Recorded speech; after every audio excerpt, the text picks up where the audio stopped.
see. Well, we shall see. I'm going to hit go live. And are we going live? Okay, it says we're here. I don't really believe it till my existence is validated. I know, right? But that's okay. Hi, I'm Kayla Lords. And I'm John Brownstone. This is Loving BDSM, where we help kinksters like you have happy, healthy power exchange relationships. And this is our weekly live stream / podcast episode. Dun, dun, dun. Yeah, something like that. We are here early. Our live stream starts at 12 p.m. Eastern Time every Wednesday. We are here 10 minutes early. If you are here after the stream is over, but before I add timestamps in, you can fast forward 10 minutes if you do not want to be part of the butt rub warm-up of our whatever we're doing here. Hi, Marty. Hi, Marty. Okay. I pretended I was a professional. You were good at it. What the fuck? Hi, Bren. Hello. So, yeah. So, it's going to be an interesting topic. It is. We've talked about it so much, I feel like we're going to repeat ourselves. Yeah. Hi, Lauren. Hi, Liz. Hello, everybody. And I tried to break it up into sections. Ooh. I don't know if I'm capable of that. I'm a meandering kind of person. Hi, Adriana. So, yeah. It's weird. Yeah. This is the moment I say, did I put the reminder in the Discord server? I don't remember. I know. Did you? I'm checking. Yes, I did. Okay, there you go. Okay. See, Marty, I'm capable of it. Every once in a while, I can be professional. Hi, Willow. Hey. So, yeah, we've started getting new people to the channel, and so it's like, oh, shit, if I don't remember to say our name, how the fuck are they going to know who the hell we are? I know, right? Apparently, we got recommended over in a subreddit of some sort. I was like, oh, that's super exciting. Right? Super exciting. So, if you're new, hi. Welcome. Welcome. Glad to have you along on this crazy ride. If you're one of our OGs, hey. Hi, Tanya. Tanya, your box went in the mail yesterday. Yes. I took it to the post office myself. Yep. Since I can no longer trust the pickup service at the house. I know. So if you don't know, if you're shipping out a box from your house like you did Click and Ship or something from USPS, you can schedule them to pick up the box from you so you don't have to go to the post office. And we tried to do that multiple times in January. And multiple times they marked us as having picked up our box and did not pick up our box. Right. I wonder, though, we did not have our regular... I know, our regular person was on vacation or something. Right. And they are back now.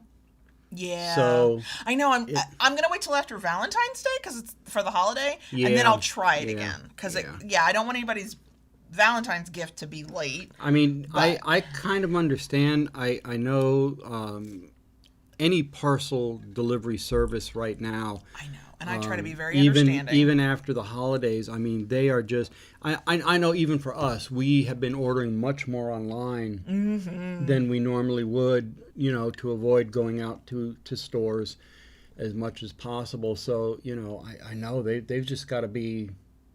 Yeah, I mean, I'm always polite when I have to be in person anywhere anyway, but when I do go to the post office, I'm extra polite. Yeah. I'm trying to be very, understanding and reasonable with all delivery folk in general. I wouldn't want that job right now, especially. No.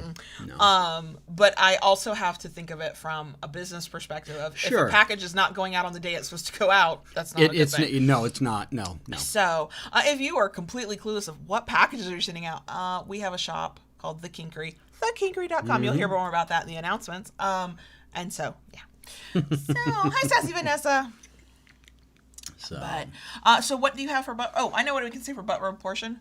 We do not have links to our shirts today. No, we don't. My shirt is from Torrid, and it says, "I rolling myself to another universe." Yep. And mine is from a listener, one of our first, our first T-shirts. Yes, it's the T-shirt that started it all. Yep, powered by Caffeine and Sarcasm. I had to look. Yeah, I know. I'm sorry.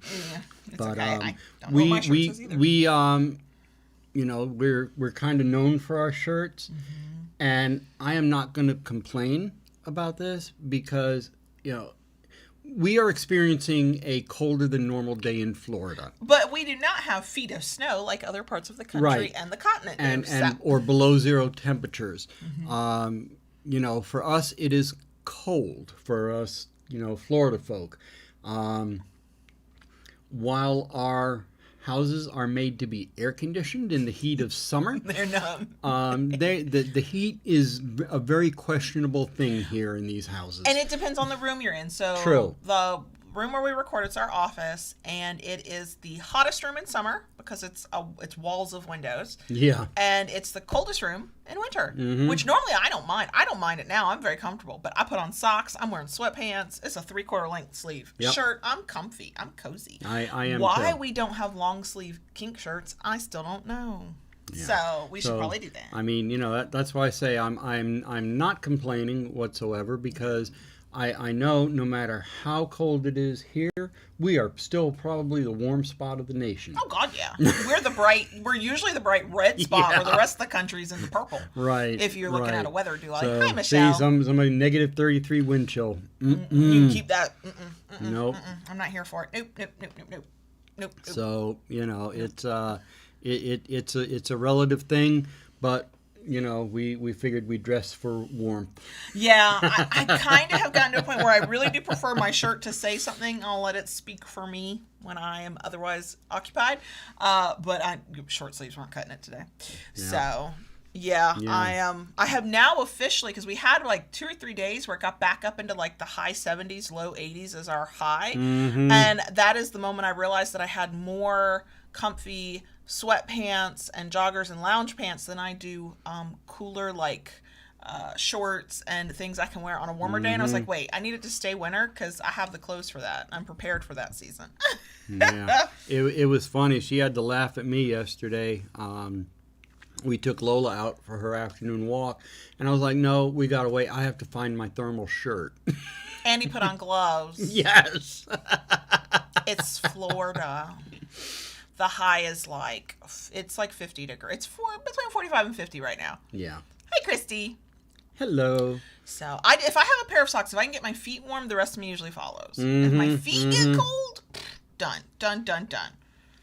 Yeah, Jessica, I heard about Jersey. Some areas got up to 2 feet. I know the area I grew up in, they got about, I think, 14, 15 inches, something like that. So, yeah, no. I'll take my little Florida weather with my weird Florida bugs, with my Florida man stories, and my hurricanes. Thank you very much. Because you know what? You get 72 hours notice for a hurricane, and you can get the fuck out of the way. You can't always get back, but you can get out of the way. I'm out. I mean, Florida's got some fucked up shit, but you know what? I can at least predict the damn weather, and I can handle it. Just make sure I've got air conditioning. Yeah. So, yeah. Anything else for the butt rub section? I don't know. No. Yeah, no. I know we got stuff to talk about in the bonus section. Yeah, Jessica, I'm so grateful. Yeah, to that's true. Not have to deal with that for. Yeah. Yeah. Mm-hmm. Now the one problem we do have, and I think this is common anywhere because it rains anywhere, is if it's raining outside or if the ground is too wet, just in general, she doesn't want to go out. She will not want to go out, step outside that door. And I don't know why I didn't think about this. I guess because it's not a huge common problem for us. Where was getting my hair done the other day, and I heard one of the women there say she was looking for just a small piece of like fake grass that she could put like right at her back door with like a pee pad, so that on days when her dog's like, I am not putting my paws on that wet grass, there's still a spot for them to go pee. For them to go. And I was like, brilliant. That's actually kind of brilliant. Brilliant. Yeah. Kind of brilliant. Yeah. Hi, Jamie. Yep. So, hi, Rara. Hi, Aaron. So, yeah, y'all can keep that. Keep that stuff. I know. Yeah. We've got 1 minute. Okay. I don't know. I got nothing. I mean, because we'll do pet updates in the bonus section. I'm going to do a Patreon update in the bonus section. We got tons of announcements, but that's for everybody. Right.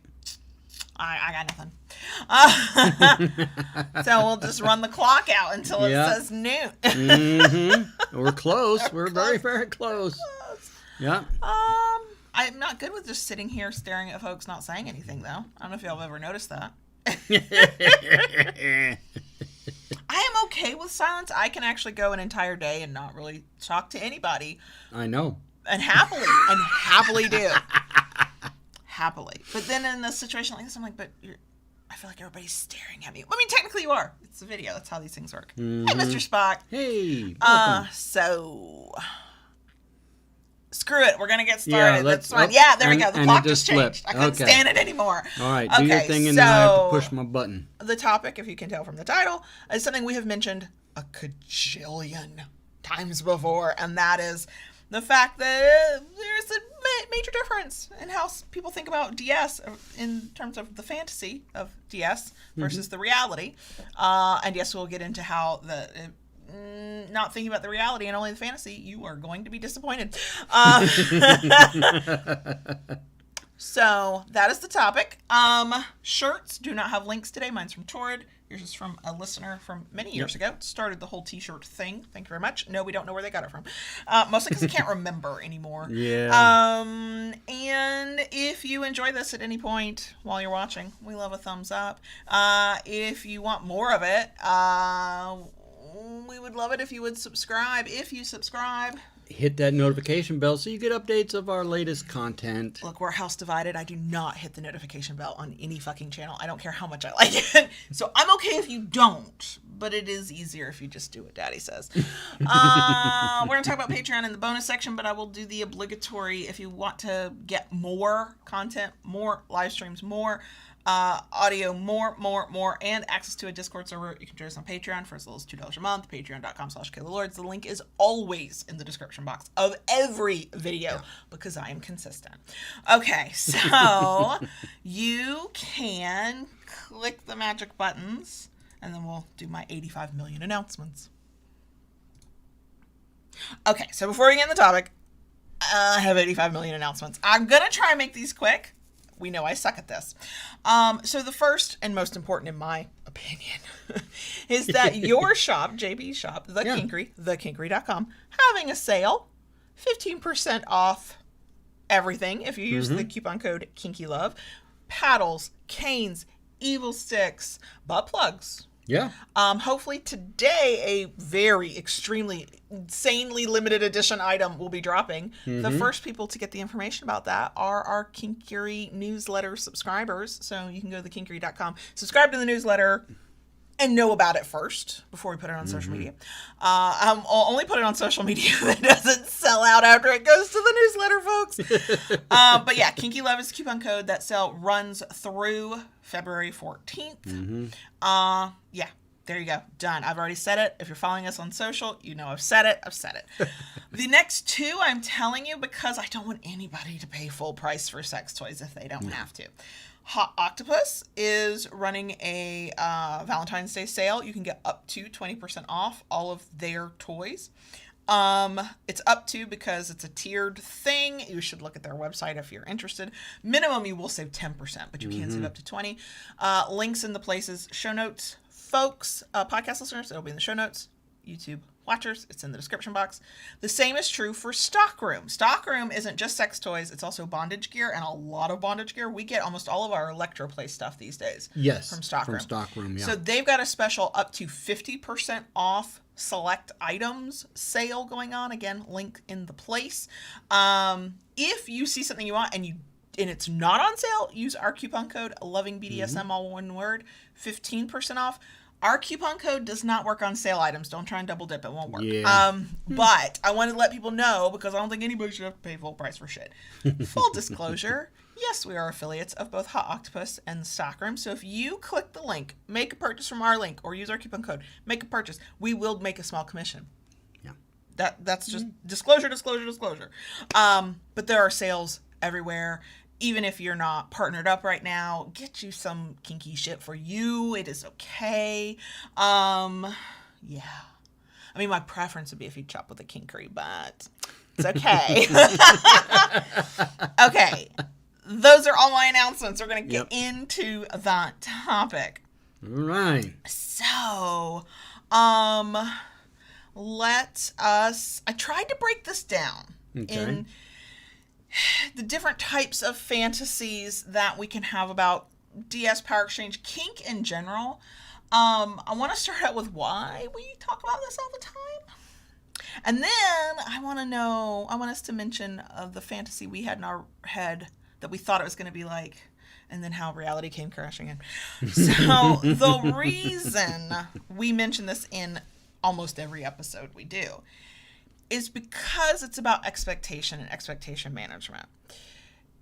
It is easy to have this really eroticized picture, this even if it's not erotic to you, just this airbrushed vision in your head of what a scene's going to be like, Sure. what your power exchange relationship's going to be like, all of those things.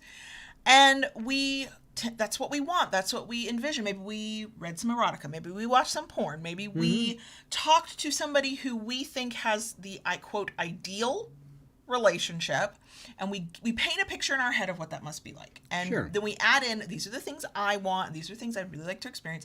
And it comes out to this just like beautiful, the heavens have opened up, There's the a big light rainbow, the yeah, light and the glints same- perfectly. There are angels or devils, depending on how you look at it, singing in the background, and it's just, oh, it's beautiful. I'm not going to sing, nobody wants that.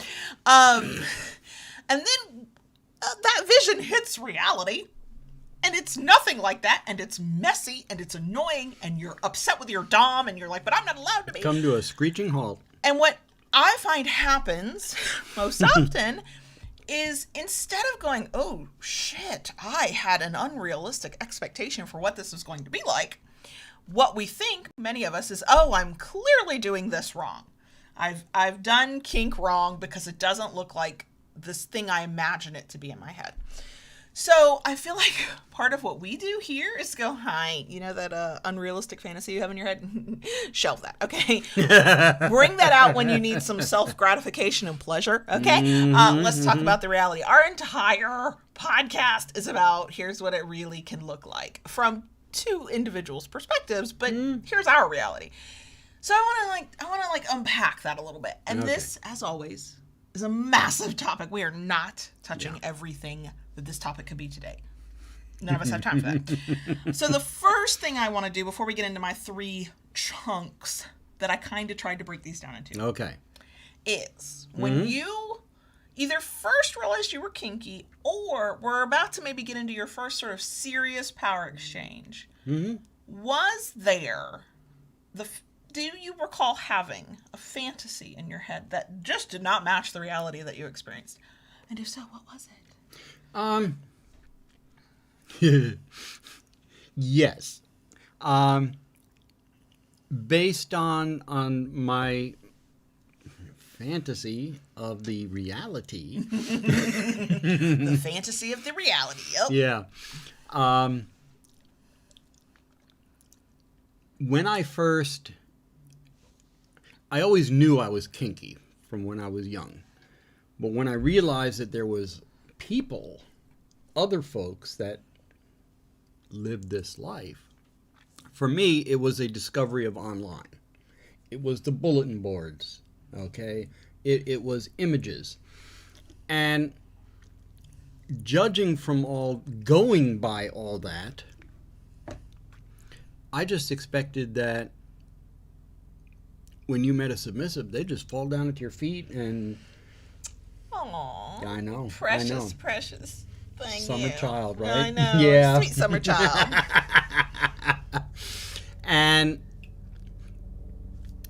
that was the perception from the online at that time, from the places where I, between the images that you see, the way people conducted themselves in a lot of these chat rooms. There's a lot of performativeness sometimes that you see Yes. online, and if you don't have any context around it and you just show up to see this random snippet of conversation, that makes sense. You'd be like, okay, this is how all the kinky people talk to one another. It is not how all the kinky people talk. And it's not. And it's not. And that reality was totally shattered into millions of tiny little pieces when I first walked into my first live community munch. Oh, sure. Because if you want to get rid of the fantasy, just crack it in half. Go to a munch where you're gonna see people in their mom jeans and their dad Yeah. shorts, and, Mm-hmm, and they're gonna be talking about how they had to take the car to the mechanic, or the Right. traffic sucked, or they hate Yeah. their boss, and you're gonna be like, but I thought you people were kinky. We are also. We Yeah. live these lives. Yeah. Mm-hmm. That'll disabuse you of some of that fantasy. So that for me was the first step in stripping away that fantasy for me at that time. So I had to think real hard. I'm not a sentimental person, and I'm not good at memories like this. But so most of what I remember the fantasy were impressions of what I sort of thought might happen. And I think what I thought might happen when I figured out I was submissive, I think I thought from then on out, I would never have to try to tell somebody what I wanted for sex. Like, I understood I had to negotiate and explain my limits ahead of time, but I really thought, oh, good, I never have to say anything during sex again. Somebody else will be handling this part. This is their department. I can let go of it. And It's okay. to a certain extent, that's kind of been true. But you know what? For my own safety, for our mutual pleasure, for my own pleasure, that has not been true. Sometimes I have to go, you're that's a pressure point. Can you get off that part of me? I can't breathe.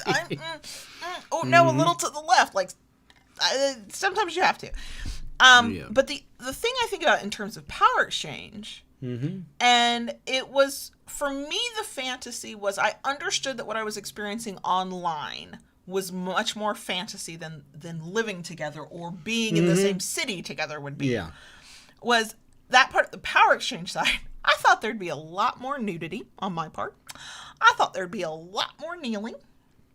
And I thought I wanted a lot more rules and restrictions and asking permission for things. I don't remember ever thinking it would just automatically be that way. But I do remember thinking that I thought that's what I wanted. That I wanted to, look at you with the big doe eyes every chance I got and go, Daddy, can I do? Or Daddy. And we tried. Yeah, we for did. about 5 minutes. We did try. Right. It didn't last more than 5 minutes because it ran smack into, our life cannot work this way. No. Do I know of people and believe that there are people out there who can get their life to run that way? Yeah.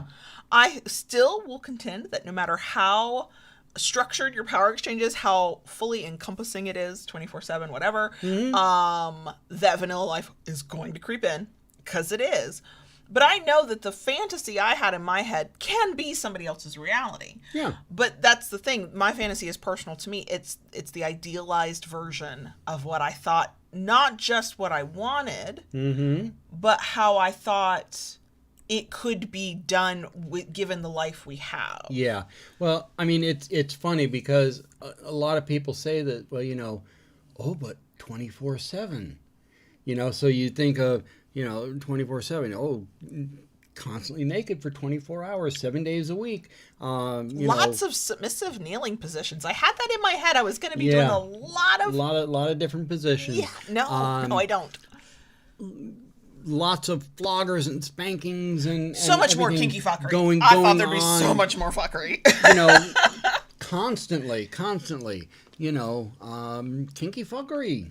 At all hours of the day in every room of the house. My favorite former fantasy, and by favorite I mean the one that makes me giggle the most, is where I just thought you would have your domly urges come over you much more often.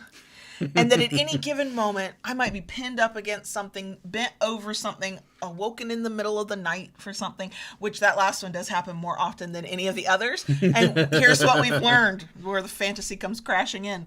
That first time, it was sexy. That second time, not bad. By the 10th time, I was like, look, can we get on a schedule here? Because I'm not getting enough sleep.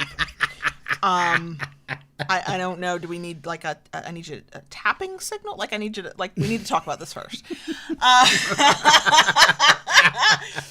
Because, I think the fantasy of things, and it really is not, we say fantasy because I'm thinking of the the Tumblr porn version that Yes, a lot of us yes.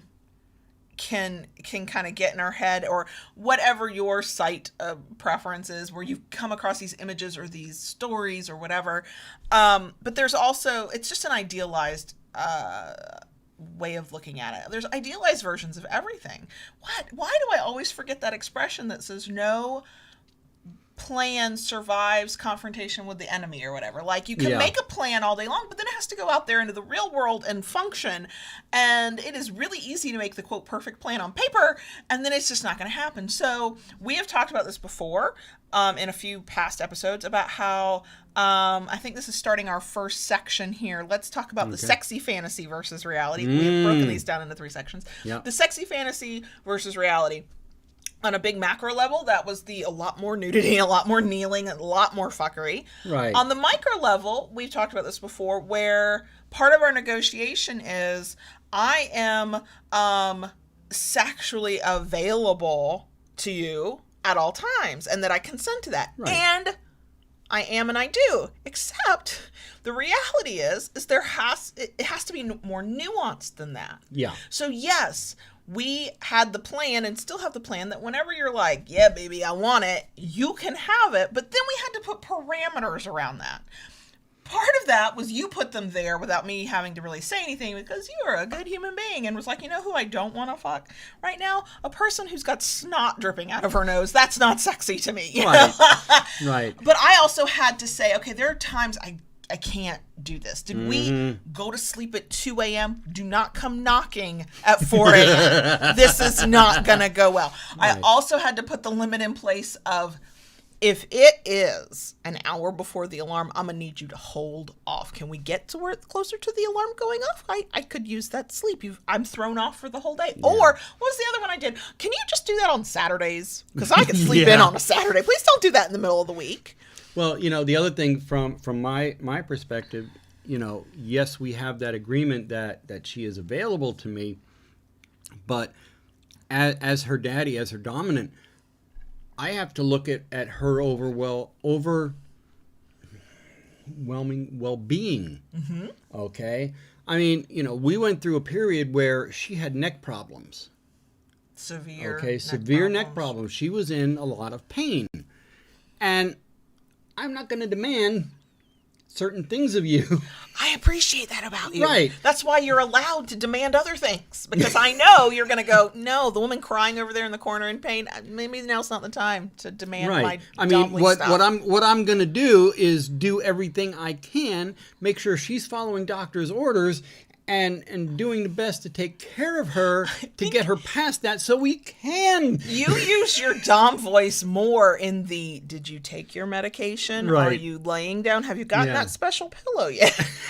I mean, that will get into the power exchange fantasy. This is all going to cross over. I really do have these broken down into 3 sections. Mm-hmm. The sexy fun, the power exchange, and then life. But in the power exchange fantasy, I really thought there'd be a lot more, it all ties back into the sexy stuff, a lot more kinky commands. And quite frankly, sometimes being dommed looks like, did you take Tylenol for your headache? I think you should take Tylenol for your headache. Right. Or, have you folded those sheets yet? Do I have to give you a deadline? And a lot less of bend over, baby. Well, for me, this just came to my mind, and I had to chuckle because, different things. One of the fantasies I had early on was that, you'd come home from work, mm-hmm. and you'd walk in the door, and you'd strip off all your clothes and put on your collar, and away we go. Except the reality is, back in the day when I would come home, there was 1 or 2 children in tow. Exactly. Right. And I think that's, and I think it's okay to have those kinds of images in your head, those idealized versions of the way you want your fuckery to go, the way you want your power exchange to go, because I think it gives you something to strive for. Sometimes we use the examples we know about because we've seen them or heard them to fill in the blanks of this life we think we want. And then what happens is the more you learn, the more you experience, then you can start changing out bits and pieces to fit closer to your own reality. But it does give you something to kind of aim for. The problem we get into, I think, is that when reality comes crashing down and that thing does not work out the way you think it will, then some people tend to internalize that as they're doing it wrong. Or they double down and try even harder to make I'm going to make this work. It's going to happen no matter what. And then they're miserable. They're like, maybe I'm not really kinky. What even is the point? Right. And I think that and you can't always know that's what you're doing until you maybe get some perspective. You can step out away from it, or you get somebody from the outside looking in going, why are you doing that? Or you just don't know enough about your options yet, because, we've talked about this in a lot of different episodes. You may start out in a power exchange, use that as the example. Your power exchange, you might start with very specific titles, calling each other certain things, and start with a very specific protocol. That is often going to be based on the idealized version in your head. That may not work. Somebody's going to be unhappy. And what I find people sometimes doing is they'll throw the whole kink life away until somebody goes, well, have you tried this way of power exchange? Our classic example, and our relationship was working, but it just worked better when we got to this point, is when you went from being sir to daddy. Yes. When I went from being pet to baby girl. Like that little bit of a shift, we actually didn't change what we were doing. We changed our titles to better fit our personalities and got a clearer understanding of those titles. And at that point, everything just seemed to flow. It fell into place because we were trying to fit into one path that we were familiar with, because you have to start somewhere. Start with what you're familiar with. That's fine. It wasn't a bad fit. It just wasn't. It's the difference between putting on the scratchy sweater and putting on the sweater that just feels like a second skin. We were really aware of our power exchange because we were constantly having to think about it, because there was very specific rules we were trying to follow, because that's what we had done before. And when we opened ourselves up to, well, maybe we can use different words, and maybe we can talk about this in a different way. I don't even remember changing our actions so much. It was truly just the way we thought about who we were. Or are. And are now, that it became a lot more comfortable. Right. So, that's the reason I constantly bring up thinking about the fantasy versus the reality, is because if you get so hooked on this fantasy, this perfect vision in your head of what you think it's supposed to be, you miss out on a lot of good, and you don't sometimes you don't make the shift you need. Sometimes it's a little teeny tiny shift, and sometimes it's a big one to find what does work for you. Right. So there's the sexy. I will say my sexy fantasy was that there'd be a lot more fuckery. There's so much more fuckery. Let me go into my second section. So the power exchange fantasy versus reality. Yeah. So let me tell you where my idealized versions of what this would look like came from. So I started my sex blog in 2012, and before I started blogging, I was reading sex blogs. And must have been early 2012. I found a blog. Ostensibly, it was written by the male dom, the cis male dom, about his relationship with his female submissive, who was also his wife. I want to say it was like through the keyhole, looking in the keyhole. There was something. The whole imagery of the whole blog was about being allowed to peek in the keyhole and watch what's going on behind closed doors, and it was hot. It was so sexy. It was the sex I thought I wanted to have, and definitely good fodder for pull out the vibrator time. And their power exchange, he was, in writing, he was always smooth and in control and knew exactly what he wanted. And she always either gave him what he wanted, because it was what she wanted too, or was just like super sophisticated and smart and snarky in the good way, which I don't think I am. I am snarky in some other ways. And I was like, I want him to fuck me, and I want to be her. Hashtag relationship goals. Yeah. And man, the reality, it wouldn't have even worked. First of all, I was only getting literally through the keyhole, like, instances. Yes. And written instances that people, the thing about being online is you can say this is based on a true experience, and it can be, but it can also be highly stylized. I can edit the hell out of what I write, so I sound really good when I'm done. I can write what I wish would have happened versus what really happened. But even if it was, and then sometimes it's a bald-faced lie, and sometimes it's just fiction, but even if that is true to them, first of all, it's true to those two people. Right. And it's just this moment in time. They're not talking about all the other parts of their power exchange. Because whether you read a blog, you read an erotic fiction, you listen to a podcast, you watch a video, it is a momentary slice. You know, it's just this little microcosm in the big picture. You know, it's easy to get caught up. I mean, I still love reading blogs. I do every morning. I have a set of blogs that I read, people that I enjoy to read. And yeah, if you sit down and you read these blogs, you're thinking, oh my God, this is what goes on every day. This is what's happening all the time. No, it's not. You know, they still have to pay the bills, still have to clean the house, go to work. It's this edited, even when it's as true as we can make it, and I say that as a writer who prefers to write about what's really fucking going on. Yeah. It's still edited to the extent of, I'm going to take out all the ums and uhs. I'm probably going to take out all the moments where I was like, I forgot what I was saying. What was I saying? Yeah. And those kind of stutter starts in conversations.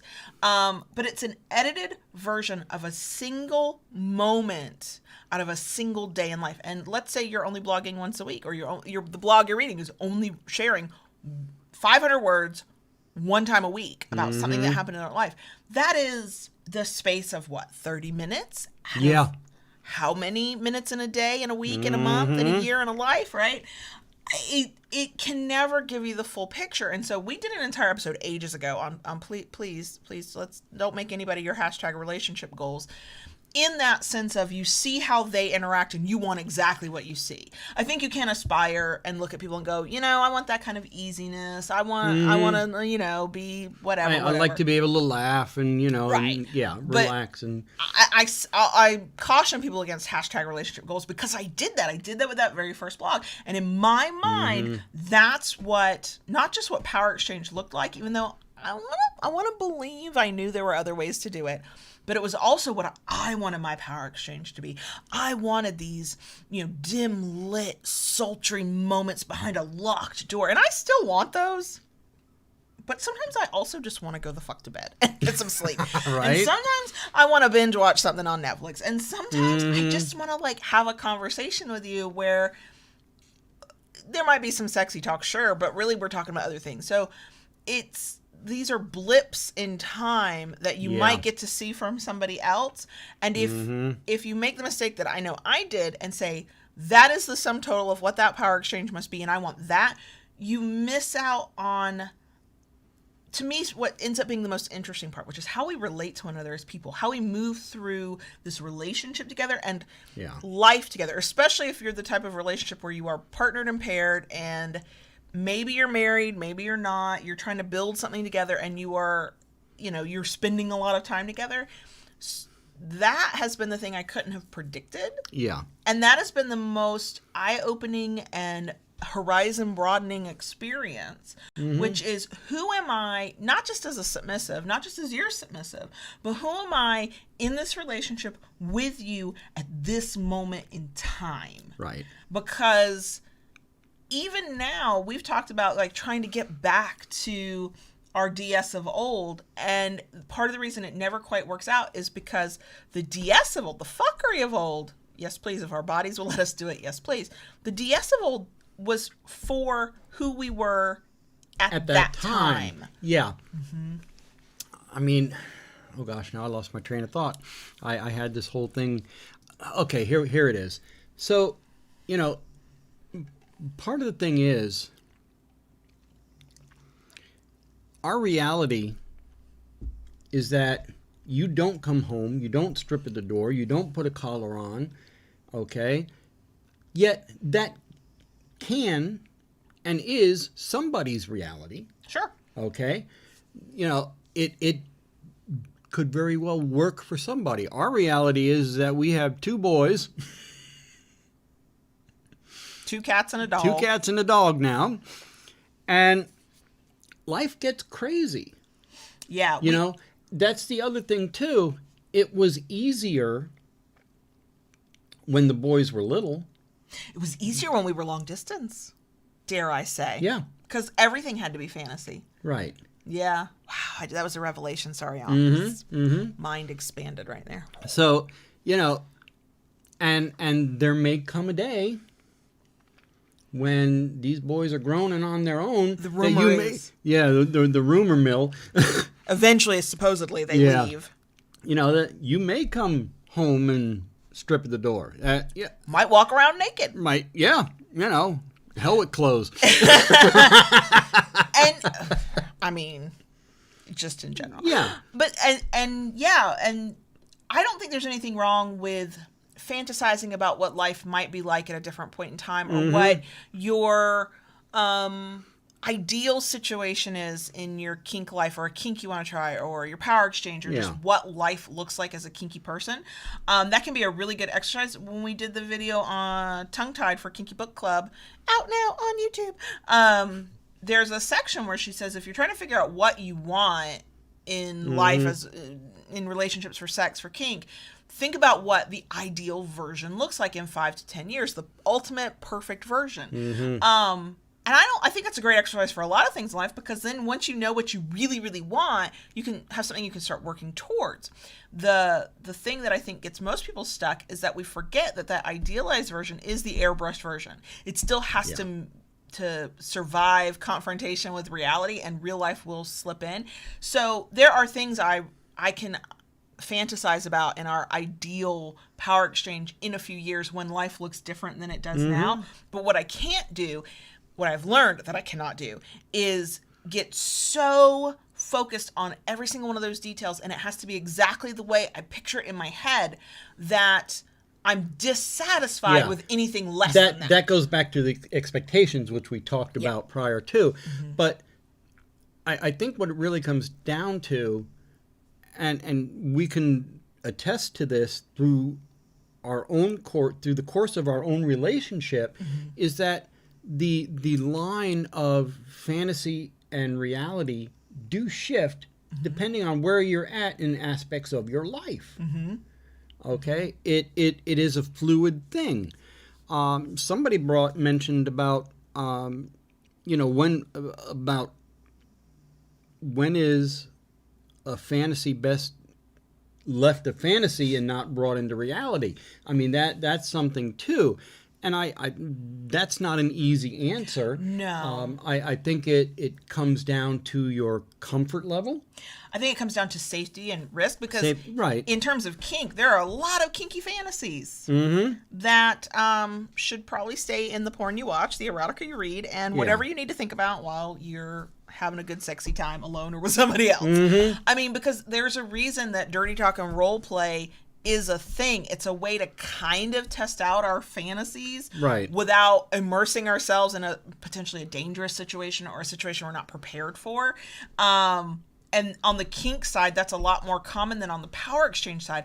But I can have the fantasy that I will look to you for every answer, and I will ask you for permission for everything. And we could have that fantasy and play with that fantasy in the bedroom, and also and be okay with that, and recognize that cannot be our reality outside of that one kink scene that we just did. Outside of those four walls. We found ways to dip our toes in that, having an MFM.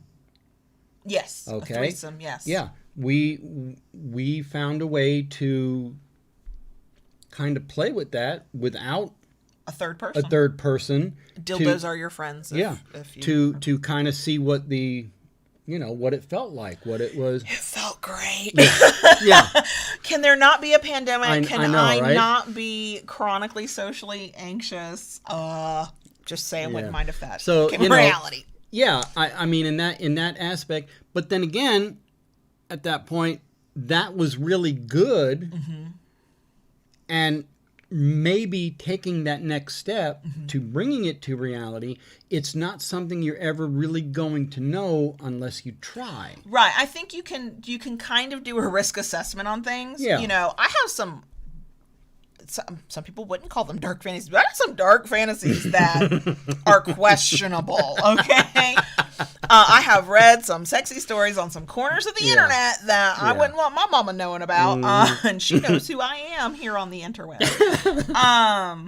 And they are things that when I read them, and because for me, if I'm reading the erotica, it hits, I can't listen to it. I don't want to watch it, but I will read it. Woo, I'm here for you.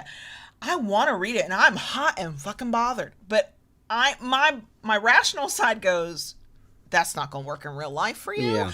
And probably shouldn't work in real life at all. There are some taboo things that we can be nominally turned on by in some way that we can also recognize that's illegal, that's immoral, that's unethical, that's just dangerous. For me, it's danger, because what I'm attracted to in those moments is the power. And there's certain, what I have discovered is in those kinds of things that I'm like, ooh, yes, please. What is it I'm yes pleasing to? Is it that exact scenario? No, it's certain elements of that. Can I get that in another way? Can I get that with you in a kink scene between the two of us and our dildo? Yes, actually, I did. It was great. Can I get that? Those certain elements that I identified that were the biggest turn on without that exact scene. Like, I'm not getting into it because we didn't content warning this, but some consensual non-con. Yes, please. Like, I mean, but I wouldn't. I know me. Part of it is you have to kind of know yourself, right? To know that is great as a fantasy, but we're not doing that in real life. How can I maneuver around that? I think the other side of it though is that, and I think I mentioned this earlier, but I'm going to say it again because here we are, is that people can get so stuck on the fantasy that they miss the pretty decent reality. Yeah. If all you're worried about is the thing you don't have and the thing you can't do, then what you're not paying any attention to is what you do have and what you can do and what your options actually are. And there are a good number of people who just the fantasy is more than enough for them. You know, having that little, dipping the toe in the fantasy thought of it is more than enough, and they're happy with that. Never to go beyond, beyond it. Right, and there's nothing wrong with that. No, the problems I find in talking to people who are kinky and are trying to have power exchanges is when they're trying to make the fantasy a reality, and reality's not letting them, because reality won't sometimes. And they're not able to or willing to, depends on where you're at, adjust the fantasy to fit reality and to play with that thing you think you want within what does your life actually look like right now. I would say, yes, there are things I wish we did more of and we have more of, and God knows there's not enough kinkery in this fucking house right now. But I am satisfied with the relationship we have. Absolutely. I recognize that it doesn't have to look like a certain way on the outside to anybody else or fit a prescriptive thing that I imagine in my mind, on my own with no input from anybody else. To be valid and to be satisfying and to make me happy. And that's the problem I find with the fantasy versus the reality, is that people get so focused on the fantasy that they ignore reality, or they tie their sense of accomplishment, self-worth, validation as a kinkster to a fantasy version of whatever it is they're trying to do, and miss out on what they're capable of and what could be happening with reality.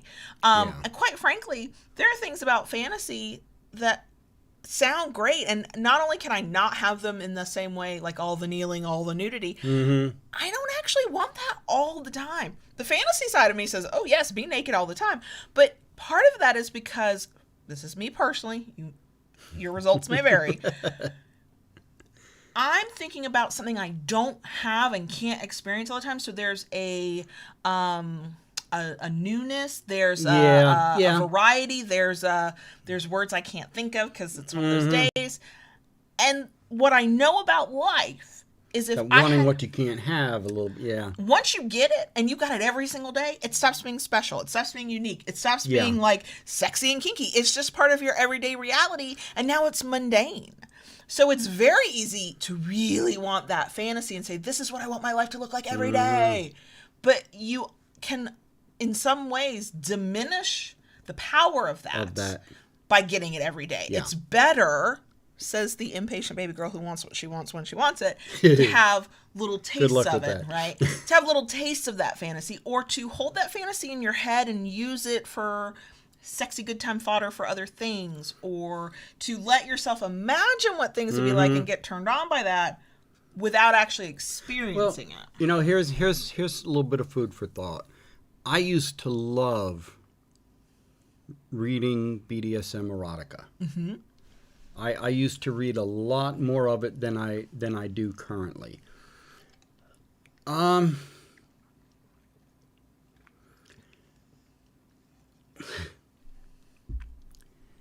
don't read it that much anymore because it is so full of unrealistic fantasy that can never be translated over to real life. Now, that being said... Does that mean that you find it unrelatable? Yeah. Mm. Yeah. Now, that being said, too, even the fantasy that I have of certain things I want... Spoiler, you make a reality, 9 times out of 10, it's not going to be exactly what you fantasized. Doesn't mean you did anything wrong or it's not real. It's just the way it is sometimes. Sometimes what you're I fantasize all the time that I have a different body than I have. Imagine my surprise when I look in a mirror naked, okay? Because I promise you, in the fantasies I have of like the fuckery, I mean, I'm always the best physical version of myself that lives in my head. That one detail. And I have had to learn, and it has been a journey, as all things are, not to be disappointed with those elements that can't be, because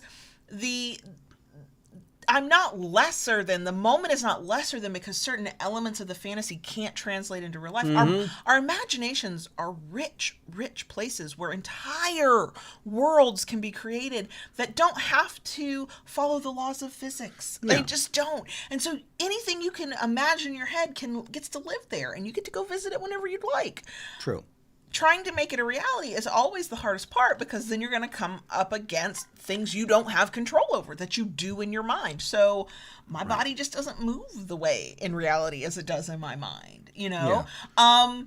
You have a great Dom voice. It will never be as deep and gruff in reality as it is in my head. That's just, I mean, and if you're not careful, the soundtrack in my head, the part of John Brownstone might be narrated or voiced over by Idris Elba. Like, be careful. Yeah, right. And so my whole point is never don't fantasize. Please fantasize. That's how you can kind of figure out what is it that you like, what is it you're interested in. But don't get like so tied to your fantasy that you reject all reality and you're never satisfied. I mean, you know, the fantasy or the reality may not live up to the reality, but you know, and enjoy the reality for what it is. You know, if the reality is a good one. Yeah. Like if you're in a relationship that in general makes you happy and is one you want to be in, and you're, you know, having great kink experiences, single or partnered up, and you in general are living your best kinky life, and you know, have the fantasies, let the fantasies fuel what do I want to try next, what am I interested in, what porn am I going to watch, read, or listen to. But yeah, be careful when you're completely dissatisfied with your reality simply because it can never be the fantasy. Yeah. Somebody asked in the live stream chat about, or didn't ask, but mentioned that there are fantasies that they want to try, but know it's going to be different in reality, and so they just don't even take the next steps. Same. I have talked myself out of all kinds of things, not even just kinky things, because I have that reality in my head of, oh, it's never going to be what I'm picturing in my head. And sometimes that's okay. I'm just not going to do it. I'm going to go to my happy place in my head when I need to, after the vibrator charges, and life will be good. And sometimes I make a decision that I want the feeling that I'm getting from that fantasy even if I can't have the reality. Sometimes I find and I don't know if this is my anxiousness or if this is some other part of my personality, but sometimes the fantasy is super good. Super good. I know it's not going to be like that in reality. So there is that element of, oh, don't even bother. But also sometimes I'm scared. Like, it's so good in my fantasy. What if it sucks in reality? And then I screw up my own fantasy and I don't even want to know. And what if I can't handle it? And what if I am part of Overthinkers Anonymous. And that's just sort of part of the navigating who you are as an individual and how you think about that stuff and making those decisions. And sometimes having the help of a partner who's like, okay, you're going to get the fuck out of your head a little bit. Let's go try this thing and we'll see what happens. I mean, it's okay to have that little bit of fear. That little bit of fear is kind of our lack of better words, our reality check. You know, it's what keeps us from getting hurt. Okay, whether physical, emotional, however you want to look at that, and it's normal to feel the fear. If you don't feel any fear, be a little questionable about that. I mean, you know, some people cliff dive and jump out of airplanes, and I'm not those people. I am not to that point either. One of those folks, but you know, the thing is, it's like anything else. You know, taking something from reality or from fantasy to reality, it's just like beginning a DS journey. Baby steps, small steps. You know, is there a way you can incorporate this without actually doing it and just kind of dipping your toes in the water to try it out? You know, being aware that every element of this fantasy that you have is not going to play out the way you expect it to, and be willing to kind of, you know, be fluid and go with the flow a little bit. Just thinking go with the flow. Yeah. I mean, we still think back on it as one of our like pinnacle moments of our long distance fuckery. So we met up in a hotel room for 19 hours on the company fucking dime. I was there for a conference, and we stole 19 hours to live out some like serious deep fantasies of like serious power exchange and fuckery.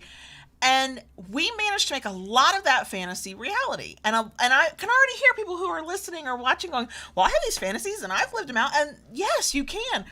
When we talk about go with the flow, you were beating my ass with a hairbrush and it was hot. And that hairbrush fucking broke. Okay? Yeah, it did. Yeah, it did. Thankfully, we were so into the like moment and the mood was still there. That mishap didn't even phase us. I mean, it's a laughing point now. Like, it's been super glued back together. It's broken twice. That was one of the times. But that was a moment where it's like, oh, I didn't expect that. That's not part of the plan. So what do you do about that? That's a small thing. But in our world, that's okay, toss that thing aside. We'll deal with that later. Can I use my hand? Is there something else? Am I ready now? And by I mean him, because he's in charge, to move on to something else. There's also the go with the flow of the fuckery side of fantasy, where you're in the fantasy, you're acting out the role play scene, or you've just got this massive BDSM scene you're doing, or you're trying this kink in a very specific way with, you know, dialogue and everything, costumes and shit. And you realize in the moment, oh, that didn't feel the way I thought it would, but what can we do now? How let me try this, let me do this. And you're flowing with who you know the other person to be, what their boundaries and limits are, what's happening right in front of you. Did the bed squeak a funny way? Is there somebody outside the bedroom? Did the lights all go out? Did the power, like, there's all these things that are happening, and we're adjusting in real time so that we're experiencing this sexy, kinky moment with the reality of what's happening right now. And so even in the most scripted, played out, this is exactly what I pictured, we negotiated it for 6 months, we're making it happen, you still have to adjust to what's actually happening in front of you, no matter how small that detail is. Right. So it's never exactly like the fantasy, no matter how close you get it. And that doesn't make it less good or invalid in some way. It just means that you are in the here and now while you're doing that thing. and that it not fitting the stylized airbrushed version in your head doesn't mean that anything went wrong. Everything could have gone right, quite frankly. Yeah. So I feel like I went on a rant. A little bit.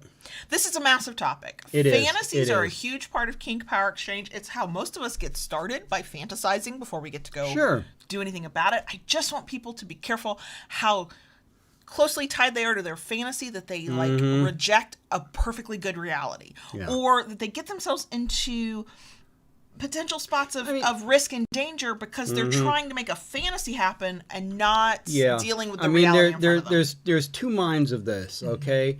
You know, one, that the fantasy is so extreme, you know, you have to think about consent, you have to think about safety, risk assessment, you know, so, you know, is it really just something that's going to be a fantasy and never be reality? You know, then there's the point of, you know, you have this fantasy and you step into reality.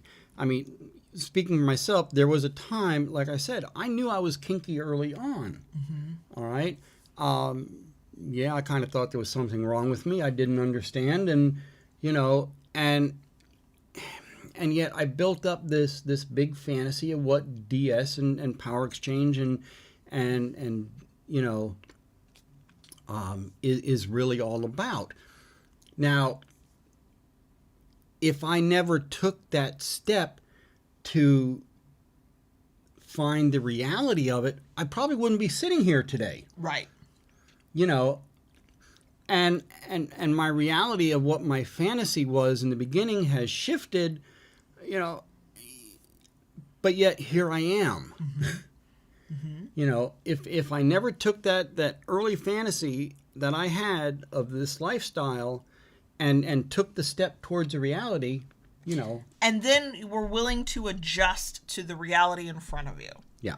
And to allow yourself to fantasize in new and interesting ways that you didn't even have.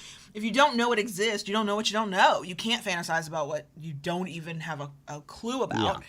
So it, you know, in my experience, satisfying power exchange and kink is a combination of your fantasies and the reality. It's taking your fantasies, bringing them into reality, and not thinking that reality is somehow lesser, that you were dissatisfied by reality because it can never match the fantasy.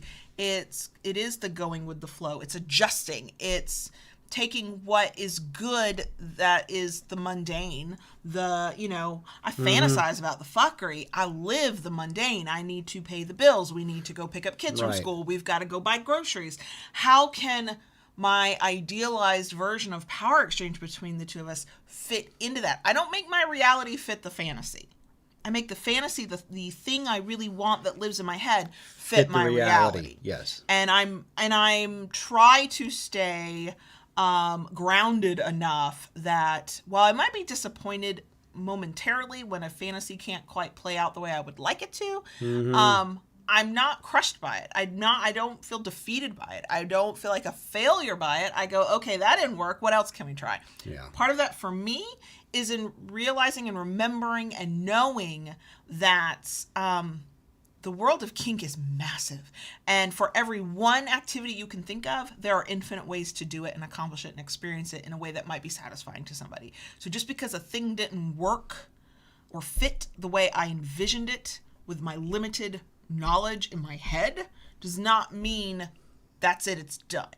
And also, just because there's something in my head that I was like, that was really good. And then I came out into the world and I went, oh God, get that the fuck away from me. I didn't fail at anything. I gathered more information. I learned more things that can then fuel future fantasies, which can then inform future realities. And then it's this happy feedback loop where we still don't get the amount of kinky fuckery we'd like, but that's our reality for right now. This is fine. This is fine. Yep. It's fine.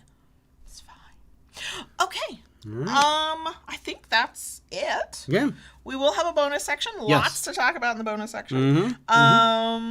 So yeah, that's some of our thoughts Yes. on fantasy versus reality. It's a massive topic. It is. We could talk just about the fuckery, just about the power exchange, just about life, Yeah. and have a couple hours to talk about each. But these are our high level thoughts on it. The things that when we caution you in other episodes about be careful about fantasy versus reality, this is what we're talking about. Yeah. Yeah. There we go. Yep. Okay. All right. So are we good? I don't know. As good as we can be, right? Mm-hmm. Okay. Keep it kinky, y'all. And we'll see you next week. Daddy. Yes, baby girl. Can I talk to the crickets? Pretty please. You have lots of stuff you want to talk to the crickets about today, don't you? So many things. So many things. Talk to the crickets, girl. Thank you, Daddy. What is our emoji of the week gonna be?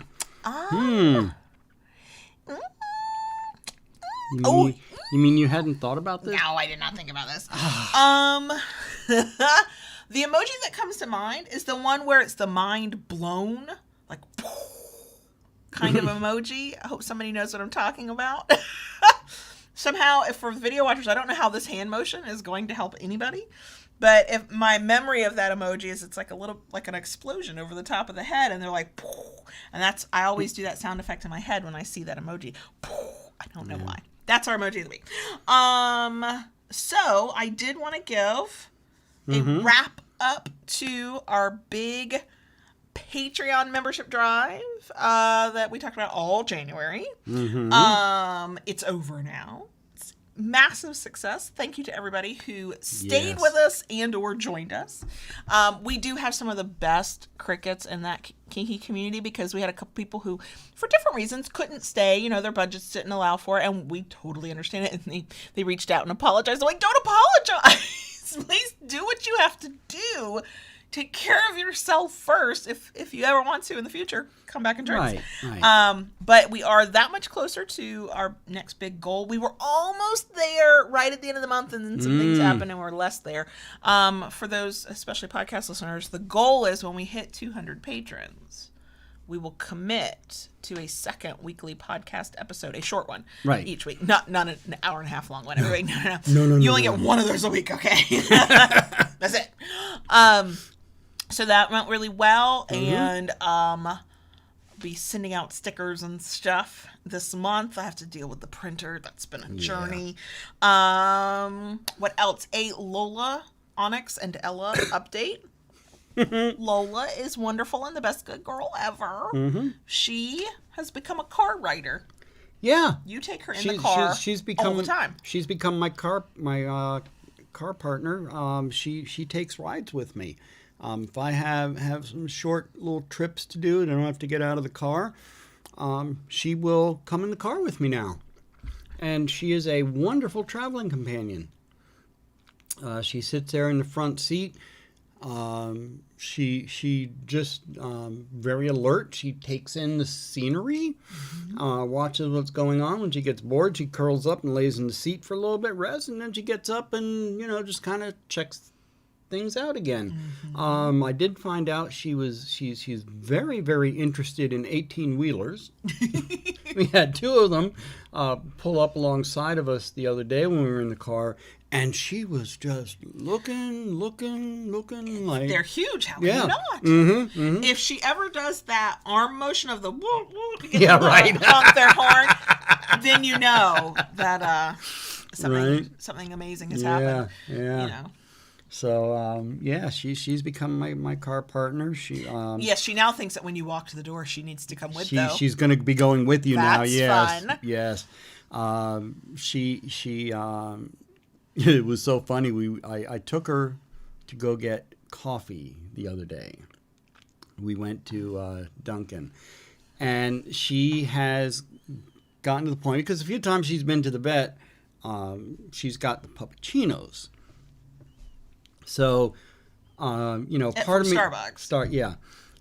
So, part of the thing that I wanted to do with her is I wanted her to not relate getting in the car just going to the vet. Sure. Okay. Even though she's always great. They love her at the Oh vet. yeah, they do. I think She's amazing. really good about it, and they love her, and she is good with them. But we're in the line at Dunkin' the other day. I ordered my drink, started pulling around, and we're waiting, and I'm like one car back from the window. Lola has a very strong food reaction. She is extremely food motivated. She gets in a very stubborn mood. It is easy to motivate her with food. Sometimes it's the only way. Right. So we're like one car back from the pickup window, and she's drooling. And it just pours off of her jowls like in rivulets. Mm-hmm. Unless she's making spit bubbles. Yeah. Which is amazing. And it was just funny to watch. Yeah. I mean, she even thinks there could be food in her future. Drool. Yeah. Drool. Yeah. We stepped through more drips of drool in the kitchen. Mm-hmm. Not my favorite part. But she is now ridden with me to pick up the oldest at school. She'll be coming with me this afternoon to pick up the youngest. But yeah, she's become my car partner, and she's indeed a pleasure to have ride along. She's such a good girl. Yep. Onyx is starting to lick me to clean me, like my hand, instead of just knocking it away. Like, bitch, get the fuck out of here. She even curled up next to me in the bed other night. I was like, and then it's one of those things because she's kind of still a skittish cat. It's like, oh fuck, don't move, don't breathe. She is leaning her weight into you. Mm-hmm. You know, the moment you shift, she's out of here. So I was like holding the breath I didn't know I was holding. Like a book character. I'm like, and she was there for a few minutes. That was nice. And Ella is the neediest fucking little thing sometimes. Oh my gosh. Oh my god. I can hear Ella meowing from behind closed doors in the 15-year-old's bedroom in the middle of the night. Yeah. Straight into our bedroom. It's like, but I still, and I've commented on this a couple times because it is so fucking good. 15-year-old who, if he could, would sleep past noon every day, but certainly on the weekends. Does get up at like 8 o'clock in the morning on the weekend just to feed her and then go back to bed. It's fine. Yeah. And I'm like, good. And also, we tease, we're like, fur babies and, I'm Lola's mommy now. I mean, I know some people are rolling their eyes. It's fine.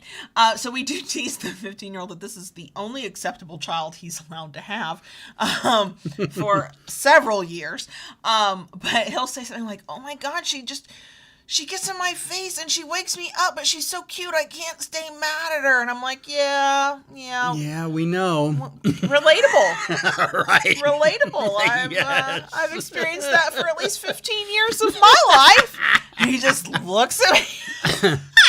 I'm like, there are a few moments in life when you woke my ass up way too early. Last weekend I was cuteness is what saved you. Weekend I was in the kitchen making my second cup of coffee. It was around 8:30, and he comes stomping in. He's like, I'm feeding the cat. I'm going back to bed. Cool, just feed the fucking cats. Yep. Shut the hell up for a few minutes. She's extremely vocal. Extremely vocal. Yeah. So yeah, the pets are great. Yep. I practiced quilting over the weekend. You did. I made a little mini wonky patchwork. Mm-hmm.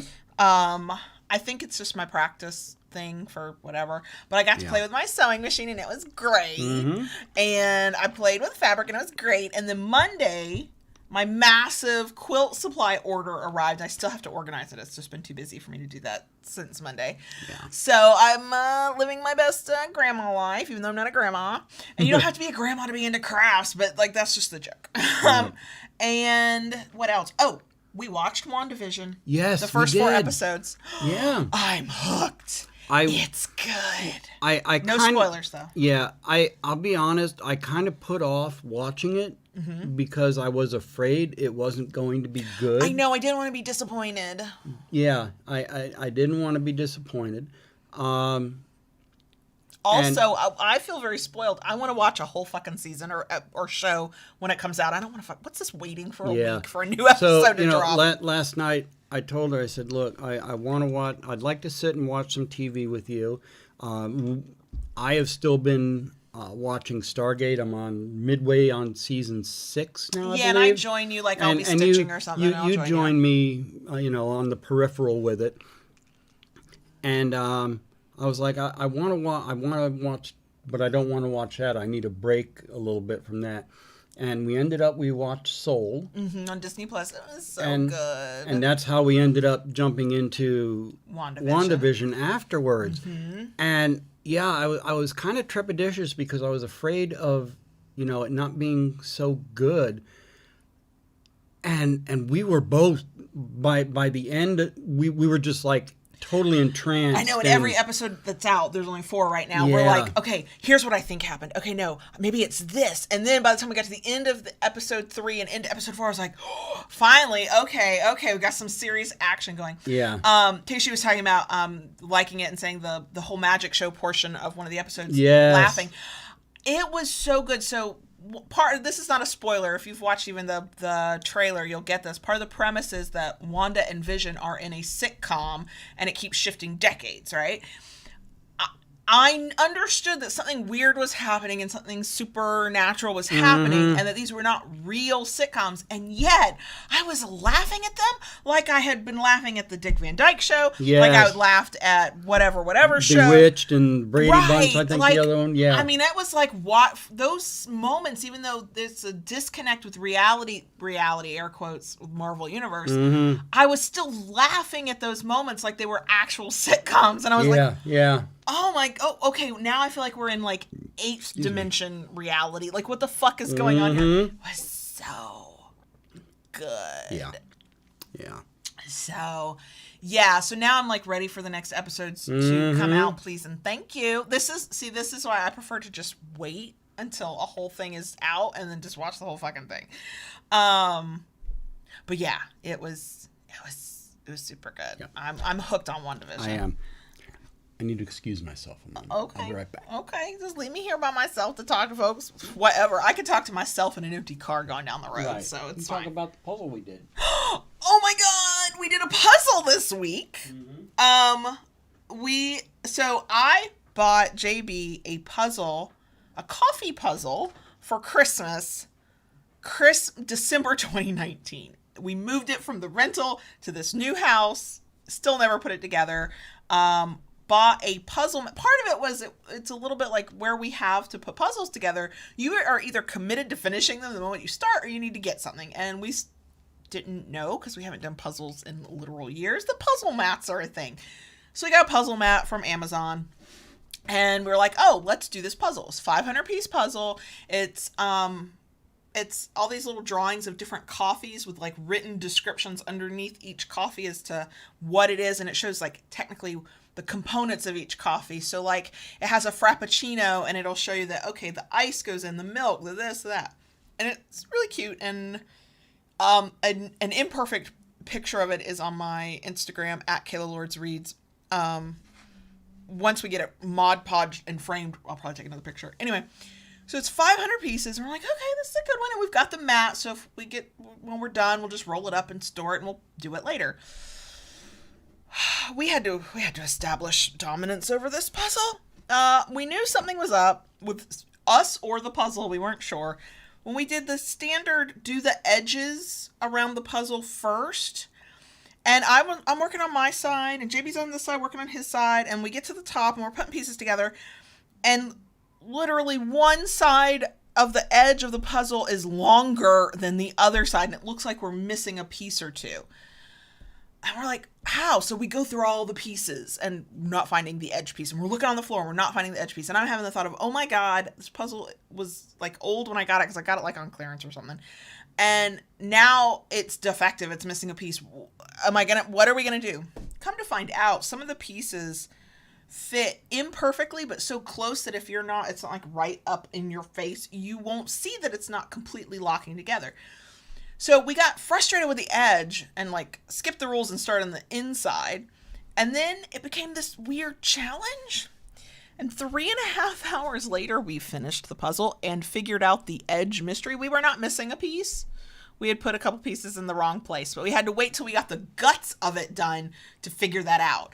But yeah, we did a puzzle, and we have 2 other puzzles that were gifted to us. I think the same Christmas. They're Star Trek puzzles. They are 1,000-piece puzzles. I'm a little. I don't think it's. I'm a little wary of the next puzzle after what we went through with the coffee puzzle. The coffee puzzle is really super cool. I can't wait to hang it up in our coffee-themed kitchen. But after the battle we fought over, and what I liked about that was that by silent agreement, we never discussed this. There was no sit down, talk about what we're doing. We both went, we are frustrated with the edge of this puzzle. That we said out loud because, right? And then we just started working on the middle together, each on our own side. And then it started slowly coming together. And I, a couple times, was ready to go, I'm fucking done with this. I'm fucking done with this. And then, like, the longer we were in it was like the more determined we became. Yeah. But we never said anything to each other. We just kept fucking doing it. Right. And 11:30 at night, we were done with our puzzle. Finished it. Yeah. But the thing was, we stopped working on the edges, and we each kind of started working on our own piece of the interior. And we started bringing things together and brought it into the puzzle to integrate it. And then we just kind of flowed from there. We kind of started on our own pieces, brought it together, and then we just kind of flowed into doing it together. And we found our rhythm for doing it. And it worked well, and it was fun. And yeah, we... It got my blood pressure up, though. It did. It did. It really, really did. But it's super cute. Yeah. We still have to do the Mod Podge thing. Right. And then get a frame. I couldn't find any foam brushes at the store yesterday, but I think I may have one floating around in the garage. I'll have to look. Like you need another reason to go shop at Lowe's. I know, right? Okay, so sewing machine, best grandma life, puzzles, best grandma life. Do we have anything else? I feel like I think we've covered all of our highlights. I think so, yeah. There's a lot going on. It's kind of nice. Yeah.